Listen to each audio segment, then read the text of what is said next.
Bonjour, bonjour amoureux et amoureuses des mots. Aujourd'hui, on va faire un voyage avec la plume de Papa Farissei dans son roman intitulé Sarah, la lune du jour.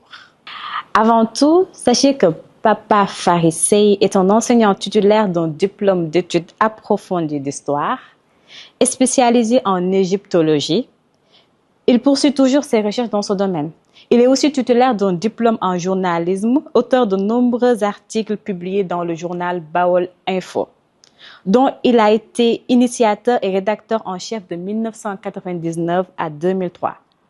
Depuis 2006, il est directeur de publication du magazine Ma'oul Hayat et président du groupe Ma'oul Hayat Communication. Ce roman nous plonge dans l'histoire de Sarah. Il vient de réussir son BFM et il va être orienté dans un lycée où il y a tellement de difficultés, comme souvent ce qui existe dans certains lycées qui se trouvent dans certains villages au Sénégal. Sarah vit dans une famille où souvent il voit ses problèmes qu'il a envie de changer. Il voit sa mère qui est confrontée à tellement de choses, comme souvent dans certains mariages où la femme est reléguée tout le temps au second plan. Sarah a envie de réussir surtout pour sortir sa mère de cette situation. Il va bien sûr rencontrer l'amour. Et comme dans chaque amour, il y a des obstacles. Mais surtout comme dans la vie de Sarah où il y a énormément d'obstacles. Sarah va même cartoucher à l'université.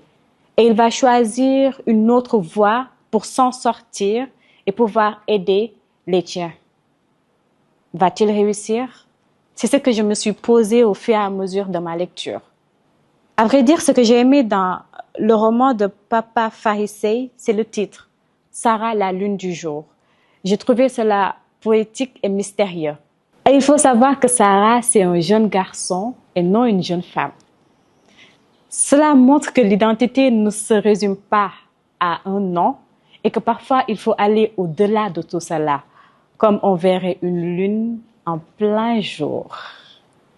Chers lecteurs et chères lectrices, je vous invite à venir découvrir ce magnifique roman de Papa Farissei.